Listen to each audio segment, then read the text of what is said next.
Bismillahirrahmanirrahim. Alhamdulillahirabbil alamin. Wassalatu wassalamu ala asrafil anbiya'i wal mursalin wa ala alihi wa ashabihi ajmain, amma ba'du. Hadirin yang kami hormati, acara ini sebelum kita mulai acara bedah buku akan diawali dengan pengantar dari penerbit Kalista Surabaya yang menerbitkan buku Madhab Al-Asy'ari, Benarkah Ahlu Sunnah wal Jamaah? Jawaban terhadap aliran Salafi, yang akan disampaikan oleh Dr. Andes Ahmad Ma'ruf Asrori. Kepada beliau disilahkan. Assalamualaikum warahmatullahi wabarakatuh. Bismillah, alhamdulillah, wa syukrulillah, wassalatu wassalamu ala rasulillah wa ala alihi wa sahbihi wa man wala, amma ba'da. Yang terhormat Ketua Stid Al-Mukhlisun Bapak Yudhoyono dan pembantu ketua, yang terhormat para undangan, putra-putri baik yang ada dalam internal Stid Al-Muslihun maupun dari luar Stid Al-Muslihun yang kami hormati. Alhamdulillah, di detik jam ini kita dapat bertemu muka, bermuwajahah dalam rangka untuk thalabul ilmi. Kalau selama ini kita sering belajar mulai dari ibtidaiyah, sanawiyah, pondok pesantren dan lain sebagainya, kemudian apa yang kita pelajari itu menjadi kita yakini, namun selama ini kadang-kadang belum kita ilmiahi, sehingga insya Allah dan bismillah Kalista akan mengilmiahi apa yang kita yakini bersama. Dan seandainya apa yang kita yakini itu masih perlu koreksi-koreksi, akan kita adakan koreksi-koreksi itu sepanjang koreksi-koreksi itu melalui para pakarnya. Jadi Kalista sudah ada 32 judul, penulisnya diantaranya Ustadz Idrus Romli, ada Kiai Mustafa Bisi, ada Kiai Jahal Mahfud dan lain-lain. Dan terus terang secara jujur bahwa Kalista visi misinya sama dengan Nahdlatul Ulama. Buku Madhab Al-Asy'ari ini sudah dibedah yang ke-5 kalinya ini. Pertama dibedah di IAIN Sunan Ampel yang diadakan oleh Ibnu PBNU Komisariat IAIN Sunan Ampel. Yang kedua di toko buku Magnet John di depan SMA 9 SMA Kompleks Surabaya. Yang ketiga di Unibdu Komunitas Mahasiswa di Jombang. Kemudian di sini insya Allah yang kelima. Namun kajian-kajian semacam ini tidak hanya sekedar bedah buku, tapi juga kajian-kajian ilmiah yang sifatnya juga mendukung bagaimana isi buku. Di antaranya beberapa hari yang lalu Ustadz Idrus keliling Jawa Tengah, ke Magelang, ke Solo. Terus yang kemarin juga berdiskusi dengan Gus Ulil Absor Abdallah tentang jil. Saya kira cukup sampai di sini daripada mempanjang lebar. Ahlul kalam, wallahul muwaffiq ila aqwamit thoriq. Wassalamualaikum warahmatullahi wabarakatuh. Hadirin yang kami hormati, bahwa era modern sekarang menghadirkan sebagian kelompok yang mengklaim bahwa Al-Asy'ari, pendiri madhab teologi Asy'ariyah, mempunyai dua madhab teologi yang berbeda. Yang pertama adalah madhab akli yang diikuti oleh mayoritas Asy'ariyah, dan kedua adalah madhab salaf yang disematkan kepada beliau. Menurut kelompok ini bahwa kesalafian Al-Asy'ari bisa dibuktikan sendiri di dalam kitab yang beliau karang, yaitu kitab Al-Ibanah. Sehingga kelompok ini menyatakan bahwa mayoritas Asy'ariyah telah melakukan kesalahan besar dalam soal bertuhan karena tidak tahu menahu soal konversi teologi yang dilakukan oleh Al-Asy'ari. Kaum yang mayoritas beranggotakan kelompok salaf modern ini mengaku bahwa pendapatnya didasarkan atas kitab-kitab sejarah nomor 1. Pada kesempatan kali ini kita akan mendiskusikan pemikiran Al-Asy'ari sekaligus membedah buku yang telah ditulis oleh Gus Idrus dengan penulis sendiri dan dua narasumber pembanding yang telah hadir di tengah kita. Penulis adalah Muhammad Idrus Romli, tempat dan tanggal lahir Jember, tanggal 1 bulan 7 tahun 1975. Pendidikan terakhir aliyah Pondok Pesantren Sidogi Pasuruan. Kemudian riwayat pekerjaan guru ngaji Al-Quran dan Kitab, mengajar di STEM Jember, LBMN PTNU Jember dan LTN PWNU Jawa Timur.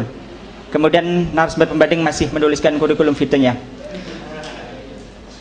Oh ya, sudah selesai. Saya bacakan nama lengkap Muhammad Fathul Hamdani. Betul Ustaz ya? Atau Abu Hilal, tempat dan tanggal lahir Malang 13 Desember 1969. Kemudian pendidikan terakhir Madrasah Aliyah Negeri Blitar. Alamat Pondok Pesantren Al-Mutakin Lil Fiqhi wa Dakwah Kesamben. Riwayat pekerjaan beliau adalah pengajar di TPQ Al-Mutakin. Begitu Ustaz ya? Ya. Sebelumnya marilah kita berikan aplaus kepada dua narasumber yang telah hadir di tengah-tengah kita. Marilah kita awali acara bedah buku ini. Nanti akan kita beri kesempatan kepada penulis buku ini, yaitu Gus Idrus. Kita beri waktu sekitar 25 menit. Kepada beliau disilahkan. Waalaikumsalam warahmatullahi wabarakatuh. Bismillahirrahmanirrahim. Alhamdulillahi rabbil alamin. Lahul hamdu wa lahul fadlu wa lahul thana'ul hasan. Wa salawatullahil barrir rahim wa malaikatihil muqarrabin ala sayyidina Muhammadin khatamin nabiyyin wa ala alihi wa sahbihi ajma'in. Amma ba'du.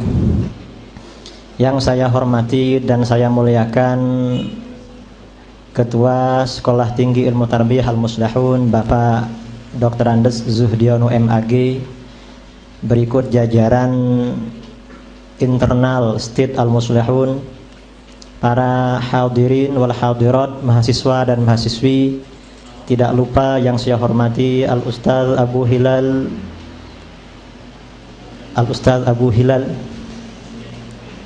Biasanya kalau di sejarah kalau ada Abu itu ada alnya di belakang, ada tokoh pakar bahasa Abu Hilal Al-Askari. Entah yang Abu Hilal kita ini Abu Hilal apa gitu.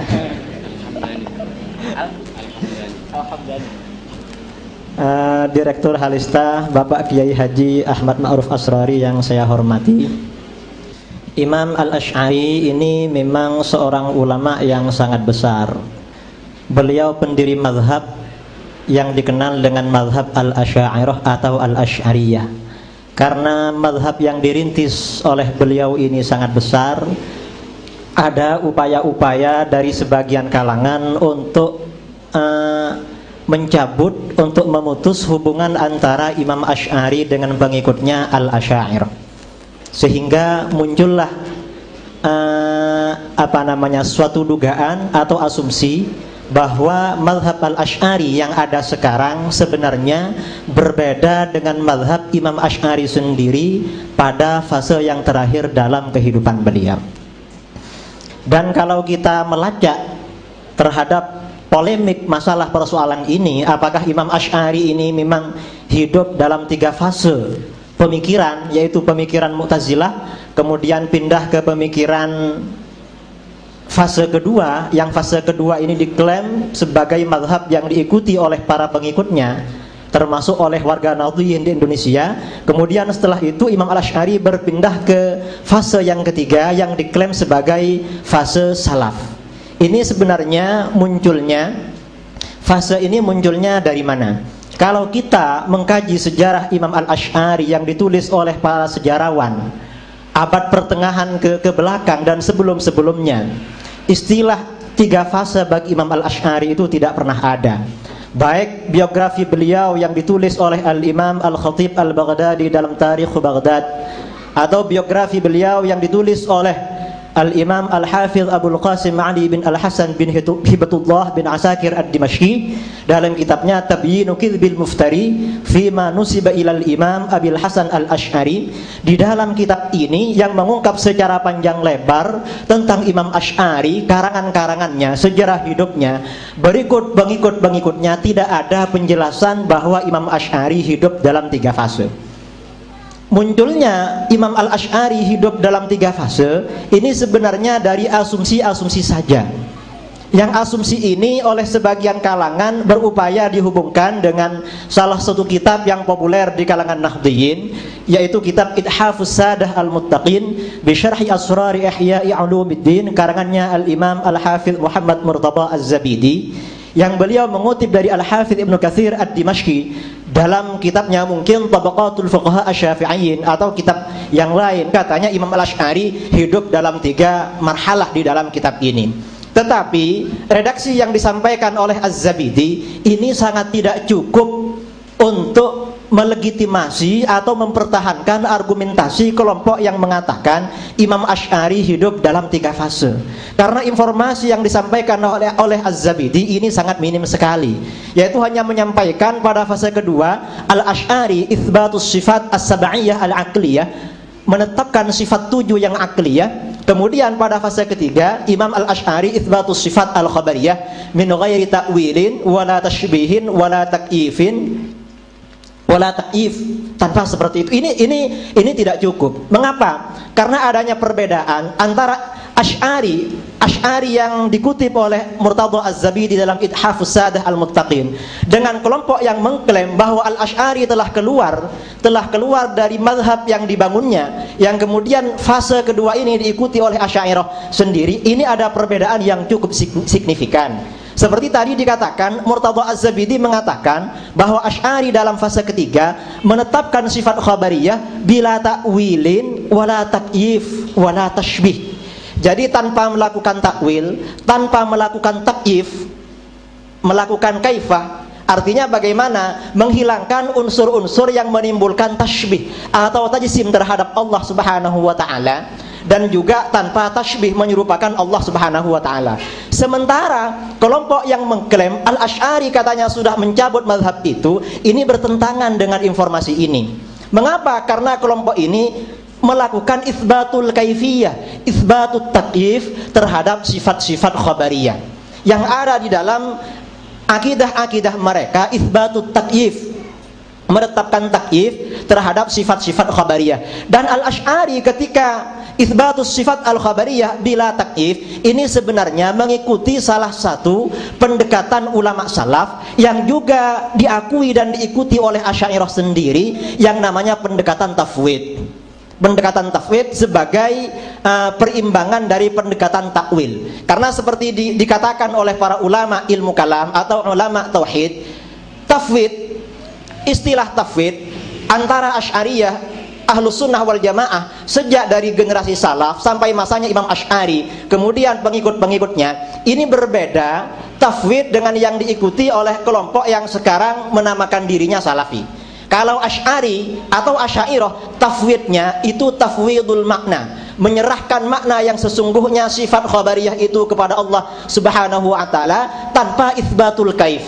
Tetapi kalau kelompok Salafi masih itsbatul kaif, menetapkan kaifiyah terhadap sifat-sifat khabariyah itu. Jadi perumpamaannya misalnya di dalam Al-Qur'an ada ayat Ar-Rahmanu 'alal 'arsy istawa. Ini kalau kalangan Salafi menafsirkan istawa dengan istaqarrah, Allah menetap atau bersemayam di arsy. Jadi ada kaifiyah, ada pemaknaan yang zahir. Ini istilahnya kaifiyah. Cuman kaifiyahnya, cara bersemayamnya dipasrahkan kepada Allah Subhanahu wa taala. Ini katanya Salafi.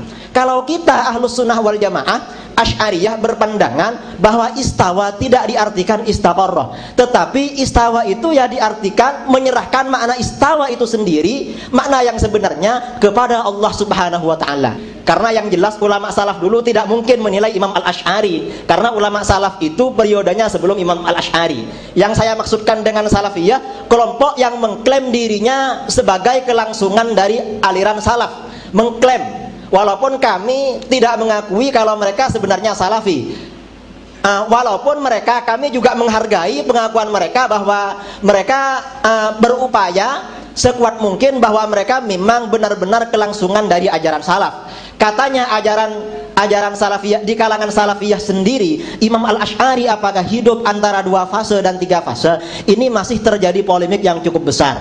Dan mungkin dari kelompok Salafi memahami tentang masalah ini. Cuman ketika mereka berhadapan dengan kita warga Nahdliyin yang tidak menerima kenyataan Imam Asy'ari hidup dalam 3 fase, ini tidak pernah disampaikan. Karena ketika kita menganggap di kalangan Salafi sendiri terjadi polemik antara yang mengatakan Al-Asy'ari memang hidup dalam 3 fase dan yang mengatakan bahwa Al-Asy'ari hidup dalam 2 fase, persoalannya sebenarnya tidak perlu diperdebatkan, karena cukup mereka berdebat dengan kelompok mereka sendiri. Ini salah satu ulama Salafi yang mengatakan bahwa Al-Asy'ari hidup dalam 2 fase pemikiran, yaitu fase Mu'tazilah, kemudian yang kedua hidup dalam fase fase yang diikuti oleh madhabnya yang sekarang adalah Syekh Abdullah bin Yusuf Al-Judai' dalam kitabnya Al-Aqidatus Salafiyah fi Kalami Rabbil Bariyah wa Kashfi Abatilil Mubtadi'atir Radiyah yang diterbitkan oleh Darus Sumai'i di Riyadh, Saudi Arabia. Di dalam kitabnya Syekh Abdullah bin Yusuf Al-Judai' ini menolak dengan keras kawan-kawannya sendiri yang mengatakan dan bersikeras menyatakan bahwa Asy'ari hidup dalam 3 fase pemikiran.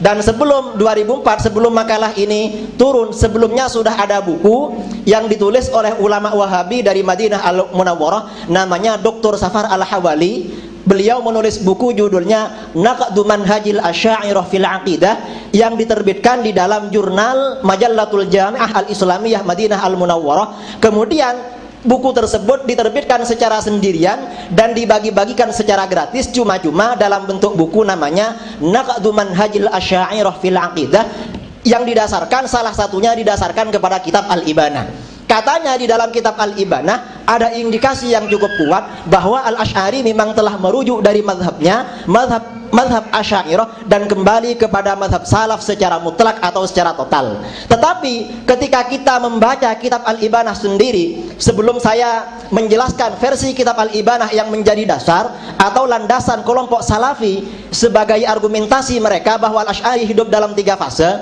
saya akan mencoba hakikat tentang kitab Al-Ibanah. Kitab Al-Ibanah ini, kitab Al-Ibanah yang ada ini sampai kepada kita tanpa melalui sanad yang sahih. Karena menurut ulama salaf, menurut ulama-ulama kita sejak generasi salaf yang ada, dikatakan misalnya oleh Al-Imam Abdullah bin Al-Mubarak, al-isnadu minad din, laulal isnadu laqala man syaa ma syaa. Sanad itu termasuk bagian dari agama. Andaikan tidak ada sanad, maka siapapun akan berkata apa saja sesuai dengan kemauannya. Dari kitab Al-Ibanah yang ada yang sampai kepada kita sekarang, tidak ada sanad-sanad yang mauthuqah yang dapat dipercaya yang bersambung kepada Imam Asy'ari bahwa naskah yang ada sekarang benar-benar naskah yang ditulis oleh Al-Imam Abul Hasan Al-Asy'ari. Ini catatan yang pertama kita terhadap kitab Al-Ibanah. Kemudian yang kedua, kitab Al-Ibanah yang ada, yang terbit dan beredar di pasaran internasional dewasa ini mengalami 3 versi dan versinya bermacam-macam.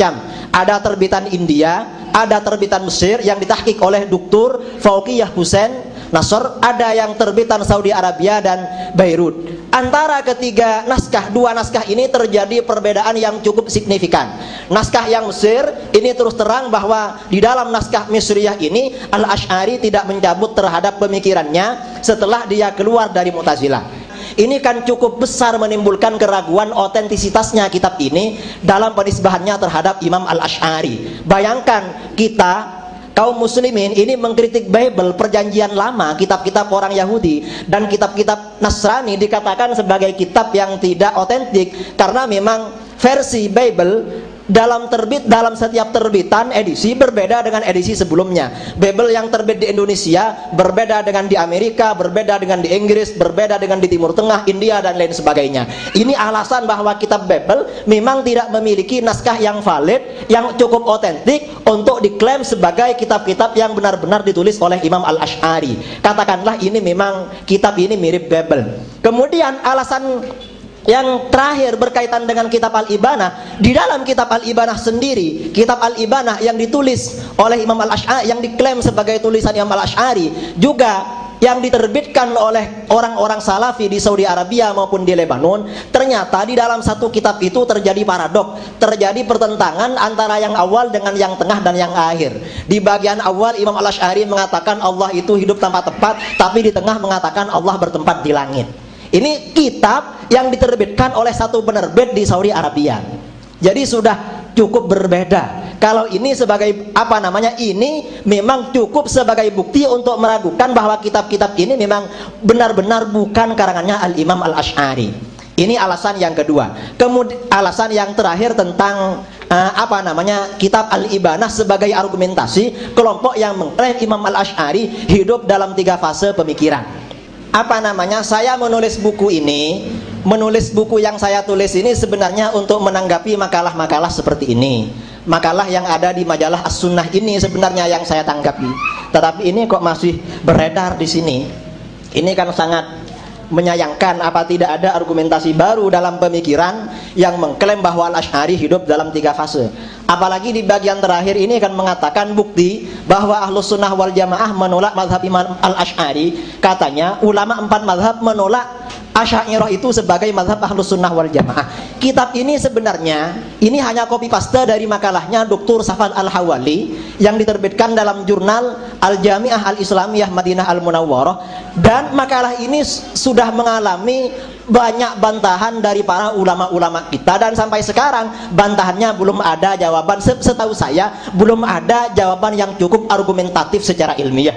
Jadi misalnya dia mengatakan, ulama yang pertama Imam Ahmad Ali bin Al-Madini dan lainnya menyatakan barang siapa menyelami ilmu kalam. Ini kan Al-Madini hidup sebelum Imam Al-Asy'ari. Al-Madini ini sebelum Imam Al-Asy'ari, jadi tidak mungkin dia itu menghukumi mazhab Asy'ari yang lahir 100 atau 200 tahun kemudian itu. Kemudian yang kedua Ibnu Abdil Bar. Ibnu Abdil Bar ini, Ibnu Abdil Bar sendiri, Ibnu Al-Birbar dalam mensyarah perkataan Imam Malik, dia menukil perkataan ahli fikih mazhab Maliki bernama Ibnu Khuwais Mandad. Ibnu Khuwais Mandad ini oleh ulama mazhab Maliki sendiri diklaim sebagai ulama mazhab Maliki yang tidak dapat dipercaya. Karenanya ketika Ibnu Khuwais Mandad dikatakan sebagai perwakilan, sebagai representasi dari mazhab Maliki, lalu dikatakan bahwa mazhab Maliki secara keseluruhan berarti menolak mazhab Al-Asy'ari, karena Ibnu Khuwais Mandad telah mengeluarkan pernyataan Imam Al-Asy'ari termasuk ilmu kalam dan lain sebagainya. Ini kan menjadi persoalan tersendiri. Ibnu Abdil Bar sendiri mengatakan Ibnu Khuwais Mandad bukan ulama mazhab Maliki yang dapat dipercaya. Orang ini membuat keputusan tentang mazhab Al-Asy'ari. Ini tentang Ibnu Suraid. Kemudian Imam Abul Hasan Al-Qaraji yang katanya bermazhab Syafi'i. Abul Hasan Al-Qaraji walaupun dia mazhabnya Syafi'i, tetapi dia bukan orang yang dikenal di kalangan mazhab Syafi'i. Dia bukan seorang faqih yang muktabar di kalangan mazhab Syafi'i. Para ulama Syafi'i sendiri yang muktabar di kalangan Syafi'iyah justru semuanya mengikuti mazhab Asy'ari. Mulai dari para ulama ahli hadis seperti Al-Imam Al-Hafiz Abu Bakar Al-Baihaqi, Al-Imam Al-Hakim Abu Abdullah An-Naisaburi, Al-Imam Abu Nuaim Al-Asfihani, Ibnu Asakir Ad-Dimashqi, Ibnu Sam'ani dan lain sebagainya, semuanya mazhabnya Al-Asy'ari. Dan ini Abul Hasan Al-Qaraji apabila dibandingkan dengan ulama-ulama top yang memang jelas-jelas mengikuti mazhab Al-Asy'ari, tidak ada apa-apanya. Ini sama dengan menghukumi sesat aliran Nahdlatul Ulama dengan merujuk kepada salah seorang yang mengklaim dirinya mantan Kiai NU, yang menulis mantan Kiai NU menggugat sholawat dan zikir syirik misalnya, lalu mengatakan ajaran NU sendiri oleh ulama NU tidak dapat diterima, padahal dia sendiri bukan perwakilan representasi mazhab Nahdlatul Ulama, aliran Nahdlatul Ulama. Kalau Nahdlatul Ulama mestinya yang berbicara Kiai Sahal Mahfud, Kiai Hasyim Asy'ari, almarhum Kiai Mahrus Ali Lirboyo, Kiai Ahmad Siddiq Jember, Kiai As'ad Syamsul Arifin dan ulama-ulama yang selevel seperti itu. Sama dengan ketika ulama Syafi'iyah dikatakan memberikan komentar yang miring, yang sinis terhadap mazhab Al-Asy'ari, maka yang berkomentar tersebut haruslah ulama-ulama yang selevel Imam Al-Haramain, Imam Al-Ghazali, Al-Hafidh Ibnu Hajar, Imam An-Nawawi dan lain sebagainya. Barangkali apa yang saya sampaikan ini cukup sebagai pengantar acara bedah buku kali ini. Kurang lebihnya mohon maaf. Assalamualaikum warahmatullahi wabarakatuh. Terima kasih kami sampaikan kepada Ustaz Idrus. Beberapa hal sudah disampaikan oleh beliau, cukup semangat, luar biasa. Kurang lebih selama 25 menit. Beberapa hal yang dapat kami simpulkan bahwa kalau kita mendasarkan dari apa yang sudah disampaikan oleh Az-Zabidi di dalam kitab Idhafus Sadadil Muttaqin bahwa Imam Al-Asy'ari mengalami 3 fase, kemudian disimpulkan bahwa mazhab Al-Asy'ari, Al-Imam Al-Asy'ari keluar dari mazhabnya dan mengikuti mazhab salaf adalah kesimpulan yang tergesa-gesa. Kemudian yang kedua masalah kitab Al-Ibanah, bahwa kitab Al-Ibanah itu ternyata masing-masing penerbit punya versi tersendiri-sendiri. Padahal Al-Ibanah itu kitab yang sangat terkenal, terkenal orangnya, terkenal pengarangnya yaitu Imam Al-Asy'ari. Lalu bagaimana Ustaz tentang hal ini? Untuk selanjutnya kita berikan kepada Ustadz Abu Hilal. Beliau luar biasa, beliau sudah menulis naskah untuk bedah buku pagi hari ini, kurang lebih ada 100 halaman. Tepuk tangan untuk Ustadz Abu Hilal. Monggo, waktu 25 menit. Alhamdulillah, wassalatu wassalamu ala rasulillah وعلى آله وأصحابه من والاه وأشهد أن لا إله إلا الله وحده لا شريك له وأشهد أن محمدا عبده ورسوله الذي لا نبي بعده. Ikhwan fiddin, jazakumullah. Bapak, Ibu sekalian, adik-adik dan penulis yang saya hormati dan juga saya cintai karena Allah SWT.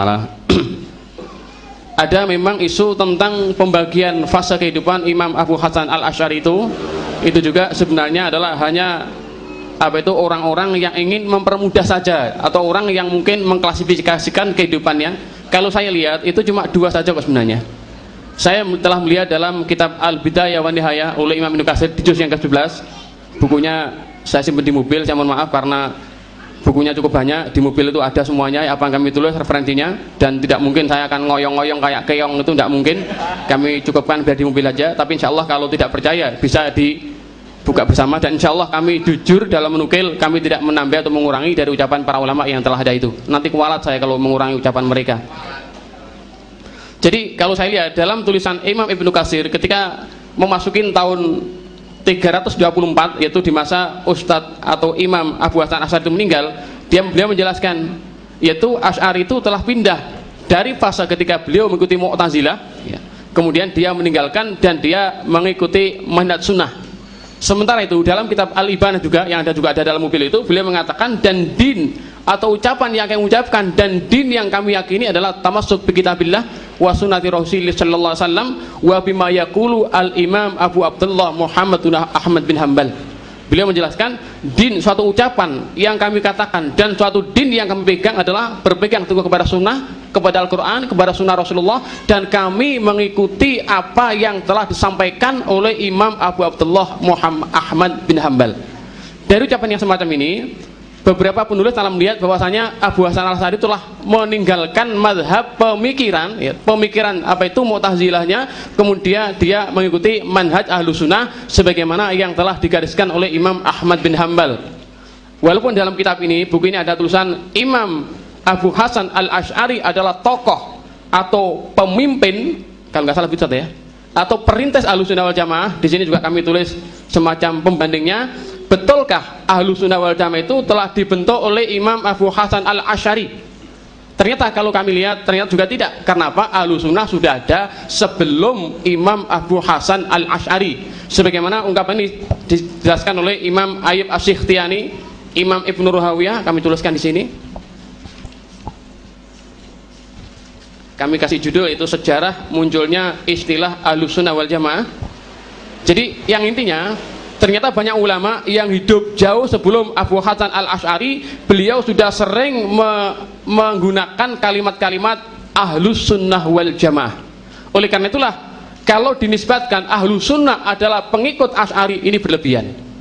Saya tidak mengatakan sesat atau salah tidak, tapi ini cukup berlebihan. Karena apa? Istilah itu sudah muncul jauh sebelum Abu Hasan al-Asy'ari, bagaimana diungkapkan para imam yang hidupnya ratusan tahun sebelum dia, bahkan termasuk sahabat yaitu Abdullah bin Abbas yang juga sering mengucapkan kalimat Ahlus Sunnah wal Jamaah. Oleh karena itulah, karena Abu Hasan al-Asy'ari sendiri telah mengakui dia ngikutin pendapatnya Ahmad bin Hanbal yang notabene adalah imam saya. Mungkin saya berbeda dengan Bapak. Kalau Bapak mungkin madhabnya Syafi'i, saya madhabnya Hambali. Tapi saya juga berguru kepada Imam Syafi'i cukup banyak lewat karya tulisnya, dan saya mengagungkan Imam Syafi'i dengan keluasan ilmunya. Tidak ada satupun ucapan Syafi'i yang pernah saya celah, semuanya saya agungkan, walaupun ada banyak perbedaan cuma dalam penetapan masalah akidah.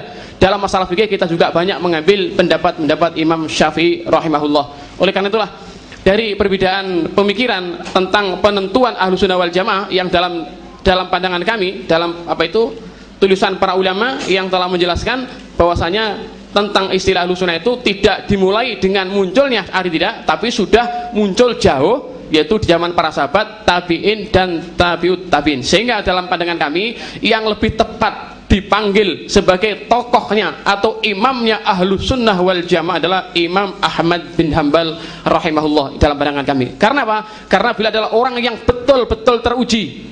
Bahkan ulama berikutnya mengatakan Allah telah memuliakan kembali din ini dengan dua orang. Yang pertama Abu Bakar radhiyallahu anhu dengan yaumul riddah, dengan orang-orang yang murtad dengan menolak bayar zakat, dan kedua adalah oleh Imam Ahmad bin Hanbal ketika yaumul mihnah, yaitu ketika itu golongan Mu'tazilah telah berkuasa, telah menetapkan dan memaksakan kehendaknya kalau Al-Quran bukan kalamullah tapi Al-Quran adalah makhluk. Inilah yang dibantah oleh Imam Ahmad bin Hanbal sampai beliau dipenjara selama 28 bulan oleh 3 khalifah, yaitu Khalifah Ma'mun, kemudian Mu'tasim dan Al-Wasik. Baru Khalifah Al-Mutawakkil telah membebaskan dan mengagungkannya.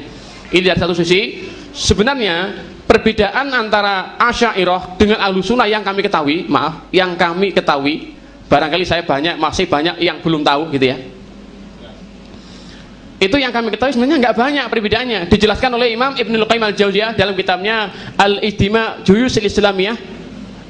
Juga ada di mobil kitabnya Pak. Di sana dijelaskan sebenarnya pada secara global pemikiran Abu Hasan al-Asy'ari itu sudah sama dengan pemikirannya Imam Ahmad dengan para sahabat, cuma cara tafsil. Secara rincian ini Asy'ari banyak sekali mentakwilkan ayat-ayat yang berkaitan dengan sifat-sifat Allah. Inilah yang para ulama salaf pendahulunya tidak pernah melakukan. Juga dalam tulisan Imam Ibnul Qayyim al-Jauziyah dalam kitabnya A'lamul Muwaqqi'in an Rabbil Alamin dijelaskan di juz yang pertama, para sahabat itu sering terjadi perbedaan pendapat baik dalam masalah fikih atau masalah-masalah yang furu'. Sering terjadi perbedaan pendapat, cuma mereka sepakat, mereka tidak pernah ada perselisihan, tidak pernah ada perbedaan, yaitu satu masalah, yaitu masalah al-asma wa sifat, masalah penetapan nama-nama dan sifat-sifat Allah subhanahu wa ta'ala. Inilah sebenarnya perbedaannya nggak banyak. Kalau ahlu sunnah ala salafi dan ahlu sunnah yang saya ikutin, maaf Pak ya, boleh Pak saya mengklaim saya ini pengikut ahlu sunnah Pak ya? Boleh Pak, siapapun boleh. Orang Syiah mengaku ahlu sunnah, orang Murji'ah mengatakan ahlu sunnah, orang Salafi mengatakan ahlu sunnah, Abu Hilal mengatakan ahlu sunnah, boleh.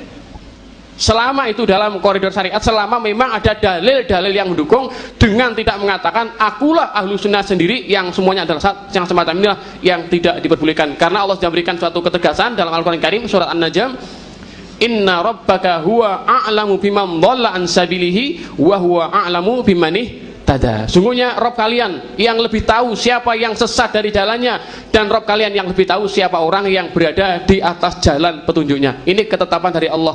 Kalau Allah saja mengatakan begitu, kenapa sih kita mengatakan sesat? Itu doktrin Pak. Ini doktrin. Karena kami juga, saya mohon maaf, dan cuma ada perbedaan karena salaf ini ada banyak sektenya yang kami ketahui. Ada Salafi Yamani, itu tokohnya Lukman Ba'abduh.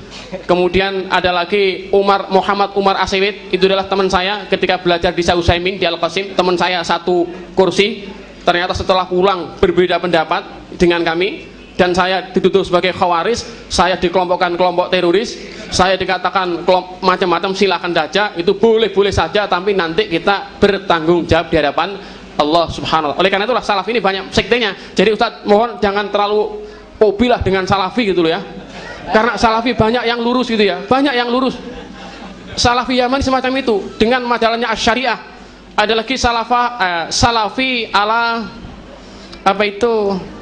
Gresik yang menerbitkan buletin yaitu Al-Furqan. Ada lagi salafi juga Yazid Abdul Qadir Jawas yang dia sudah agak moderat, sekarang beliau di Dewan Dakwah Islamiyah. Ada pula salafi Abdul Hakim Abdad, ada pula, dan macam-macam ya. Dan masih juga banyak salafi-salafi yang betul-betul mereka itu kembali ke manhaj salaf dengan tidak berani mentakwilkan ayat-ayat berkaitan dengan sifat-sifat Allah subhanahu wa ta'ala. Karena apa? Karena kehati-hatian mereka semuanya. Oleh karena itu kami cantumkan di sini dalam makalah saya ini. Ini masih ada banyak masalah Ustaz ya, ada banyak masalah yang kami cukup kritisi dalam buku ini.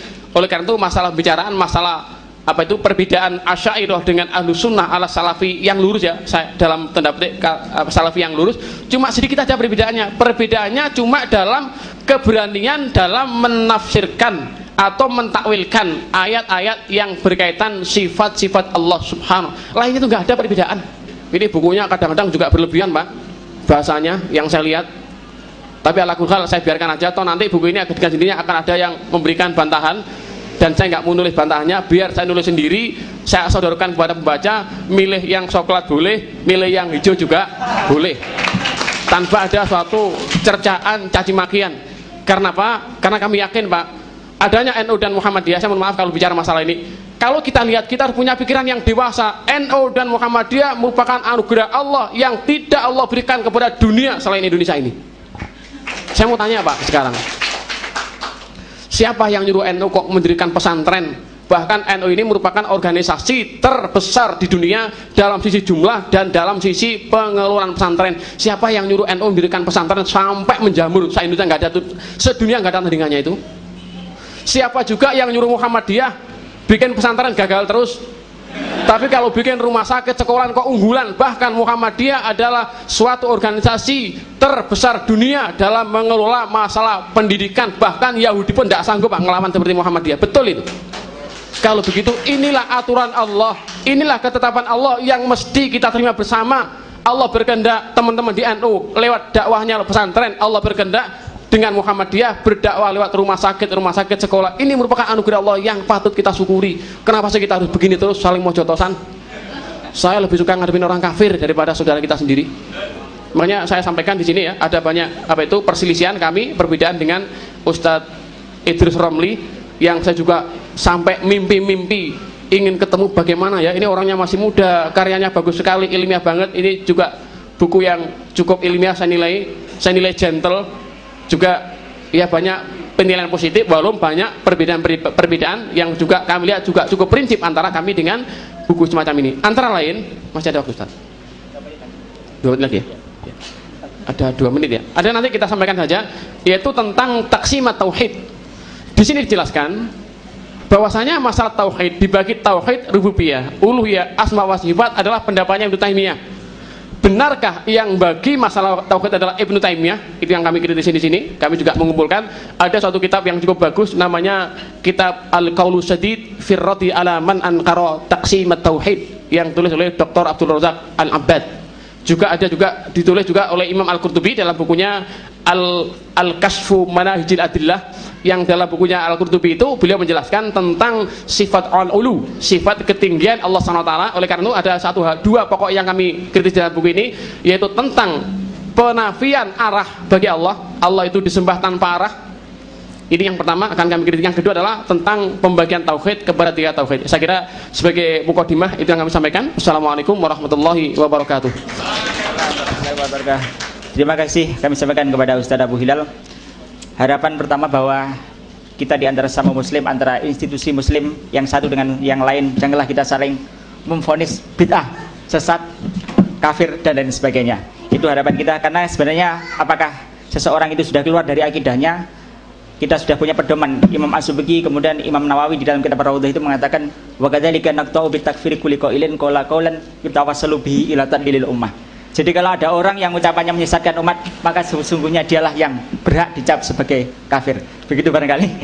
Kemudian yang kedua, istilah salafi. Salafi itu ternyata menurut Ustadz Abu Hilal banyak versinya. Jadi versi Yamani, versi Indonesia, versi Gresik. Mungkin ada juga nanti versi Ludoyo dan versi Kanigoro berbeda Ustadz ya.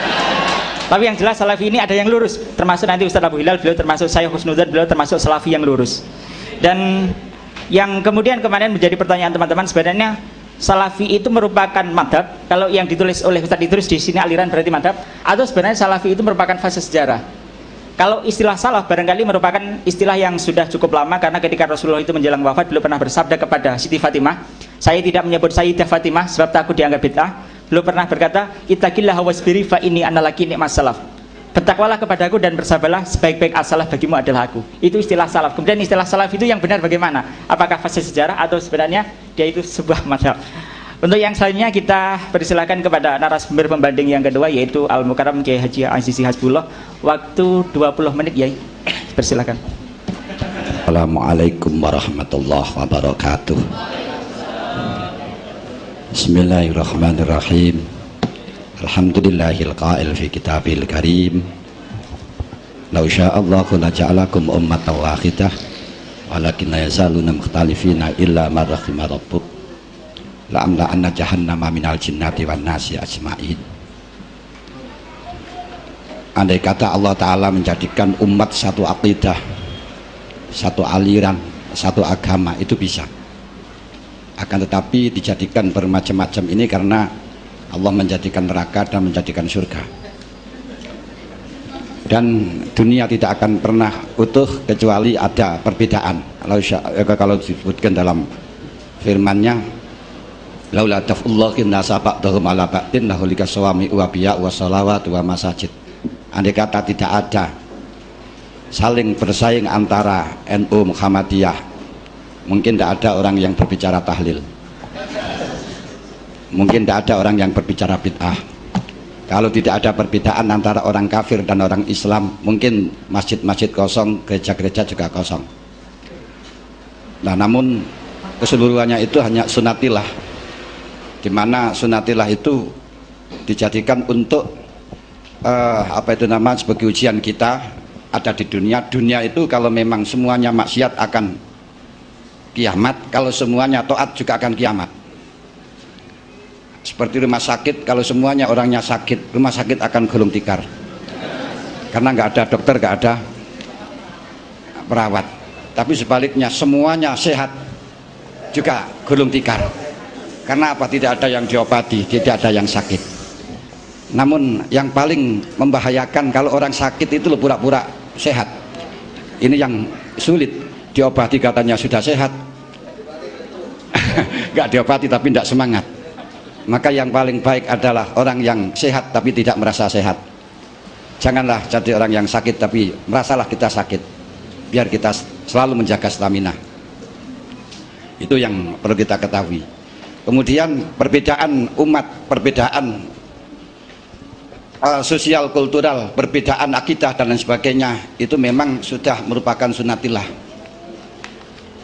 Ibnu Khaldun di dalam mukadimahnya mengatakan inna akhwalal alami wal umami wa awaidahum la nakhlakum la tatum ala witratin wahidah wa min hajin mustamir inna ma huwa bi ikhtilafin wa ma yakunu dzalika inna ma huwa bi ikhtilafin wa ma yakunu dzalika. Demikian kalau itu inna ma huwa ikhtilafun alal imam wal asminah wa intiqalun min halin ila halin wa ma yakunu dzalika lil asqas wal awqat. Keadaan dunia bangsa-bangsa adat istiadat, keyakinan mereka tidak selalu mengikuti suatu model dan sistem tetap, melainkan selalu berubah-ubah dari hari ke hari. Dalam perubahan ini tentunya kita di dalam mengaktualisasikan ajaran agama tidak cukup hanya dengan melihat satu model. Tentunya karena dalam konteks Islam, di dalam perubahan agama bisa diamati melalui beberapa pendekatan yang secara singkat. Satu, melihat pendekatan doktrinal. Dua, pendekatan historis. Ketiga, melalui pendekatan kultural dan budaya. Kita ketahui seluruhannya itu mulai zaman Rasul, Islam mestinya di zaman Rasul tidak ada perbedaan, tidak ada klasifikasi ilmu tauhid, tidak ada klasifikasi ulama kholaf, tidak ada klasifikasi ulama salaf, tidak ada ilmu fikih, dan tidak ada ilmu tasawuf dan lain sebagainya. Akan tetapi perlu kita ketahui tidak lama Rasulullah meninggalkan kita pada waktu zaman sahabat, masih ditunggui sahabat-sahabat yang senior, sahabat yang mubasyirun bil jannah, tapi kenyataannya sudah ada Khawarij, sudah ada Syiah, dan nama Ahlussunnah wal Jamaah walaupun sudah ada, Ahlu Adli sudah ada, tapi belum muncul menjadi kelompok dan menjadi organisasi yang sebagaimana sekarang ini. Kemudian tidak lama lagi juga ada Kholaf. Nah, ini yang saya akan berbicara karena hanya 20 menit. Sebenarnya kita berbicara itu masalah kultural, masalah budaya yang paling menyentuh di sini. Sebenarnya karena apa? Karena sekarang itu musimnya membid'ah-bid'ahkan masalah tahlil, membid'ah-bid'ahkan masalah Sayyidina gara-gara tidak ngerti masalah kultural, tidak ngerti masalah budaya, gitu saja loh.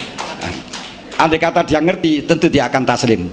Nah, oleh karenanya sebenarnya yang paling pokok saya sekarang ini akan berbicara soal itu, tapi karena dalam keadaannya mendesak untuk berbicara soal salafiyah dengan salafi dengan apa itu kholaf, ya terpaksa saya sedikit akan berbicara soal perbedaan ulama salaf dan perbedaan ulama kholaf. Yang saya maksudkan bukan salafi, kelompok salafi tidak, tapi perbedaan ulama salaf dan ulama kholaf. Ulama salaf itu adalah orang-orang yang hidup di zaman sebelum 300 abad, orang-orang yang di dalam mengamalkan agamanya selalu berpijak langsung kepada Quran dan hadis, tidak ada istilah harus mengikuti kepada mazhab tertentu, itu cirinya.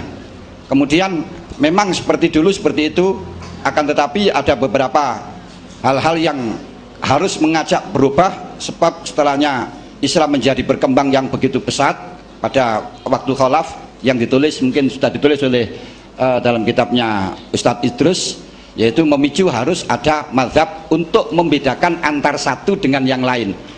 Karena kalau sekarang itu seperti sekarang saja, kalau dibebaskan kita untuk mengikuti pada Quran dan hadis, wong baca saja gak ngerti, tafsir saja gak ngerti.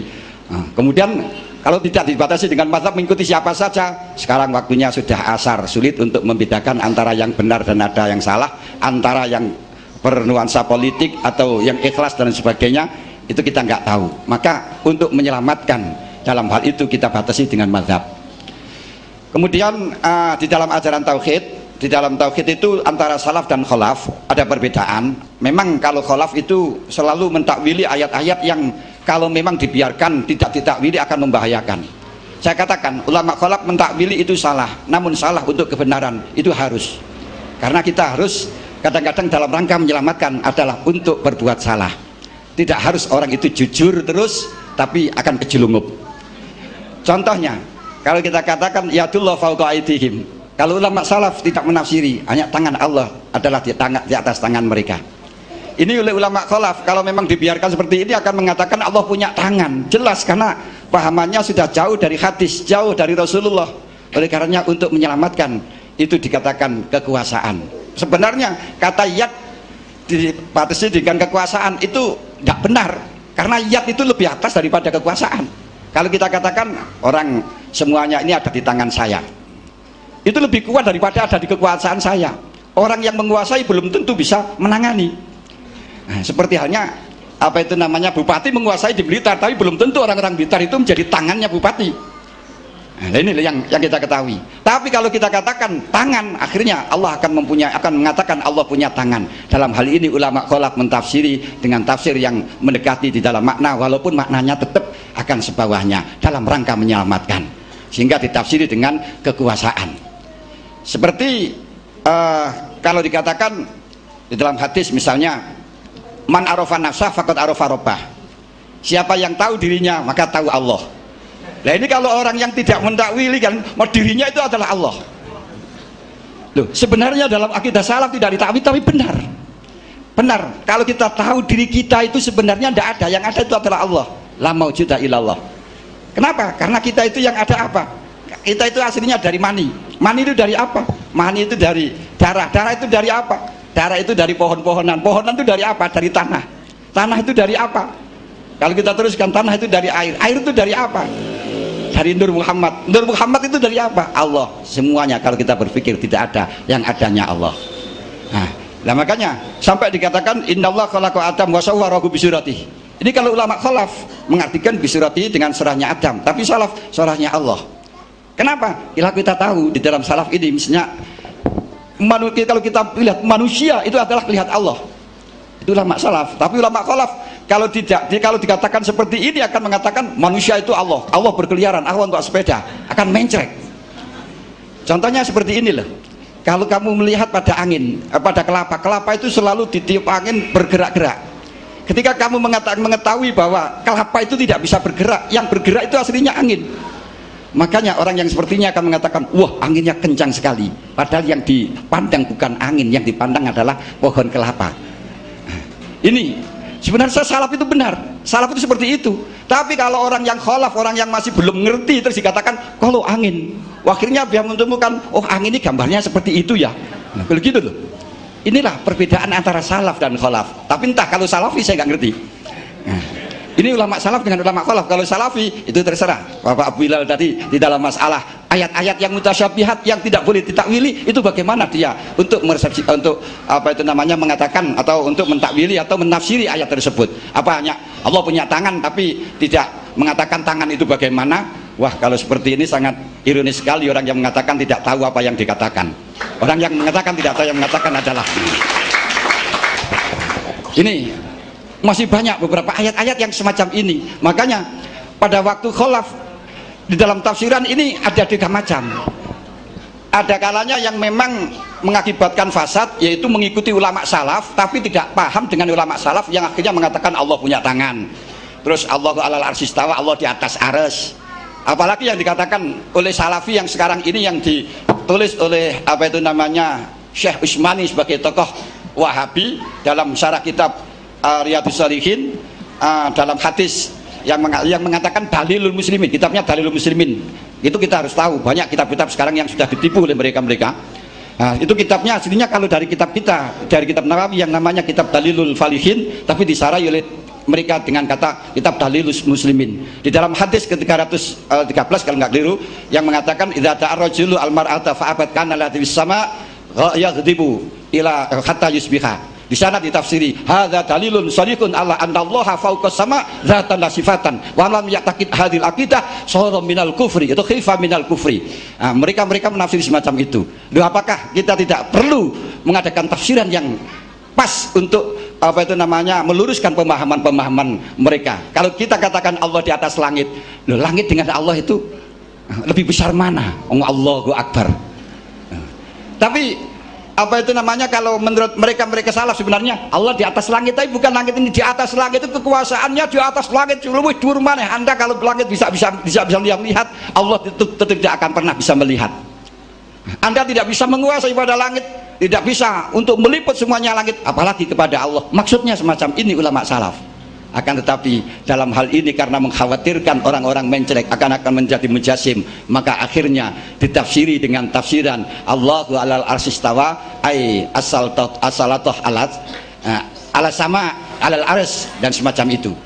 Seperti diteruskan malah oleh Syekh Utsmani yang menjadi tokoh mereka. Itu saya punya kitabnya sebenarnya, karena keliru di dalamannya. Abu Utsaimin kok Utsmani, Utsaimin. Kemudian di sana itu dikatakan dalil yang soreh bahwa setiap orang menjak dulu sampai sekarang kalau minta kepada Allah pasti tangannya diangkat ke langit. Hadza dalilun sorihun ala anallahu fawqas sama. Inilah latar belakang ulama khalaf di dalam mentakwili dari mentakwili dari ayat. Silakan, tidak usah ditakwili asalkan Anda tafwid tidak ngerti. Kalau tidak mentakwili namun tidak tafwid, inilah yang akan mengakibatkan bahaya kepada kita. Nah, kalau kita tafwid saja, yaitu kita akan membaca Quran, membaca ayat tanpa tahu dengan maknanya, ya sudah baik daripada memberi makna memaksakan tapi keliru. Nah, ini masih penyangkan habis habis ya sudahlah. Ya sudah, gak apa-apa. Terima kasih Kiai. Demikianlah beberapa paparan yang telah disampaikan oleh Kiai Sisi mengenai tentang masalah salaf dan khalaf, bahwa sebagaimana dulu kita pernah ngaji di musola itu, bahwa di dalam kitab Jauharut Tauhid ala Sarhil Bajuri, Syekh Bajuri menjelaskan bahwa ulama salaf itu adalah aslam, lebih selamat, dan ulama khalaf itu adalah ahkam, lebih konseptual, dan keduanya itu sama-sama benar sesuai dengan fungsi dan tugasnya masing-masing. Barangkali contoh yang paling tepat logikanya seperti hanya spektrum disparatif antar madhab yang empat seperti Maliki, Hanafi, Hambali, dan Syafi'i, yang walaupun berbeda ternyata keempat-empatnya itu bisa dibenarkan. Dan contoh sampel yang lain misalkan seperti Imam Syafi'i, walaupun punya dua madhab yang berbeda, yaitu ketika beliau di Irak punya qaul qadim dan ketika di Mesir beliau punya qaul jadid, ternyata keduanya ini dapat dibenarkan secara ilmiah oleh para ulama. Demikianlah beberapa yang saya simpulkan dari apa yang disampaikan oleh Kiai Sisi. Dan sebelum kita melanjutkan sesi dialog, kita akan konfirmasi dulu kepada narasumber penulis buku ini. Kurang lebih kita beri waktu selama 15 menit untuk menanggapi dari yang sudah disampaikan oleh pembanding.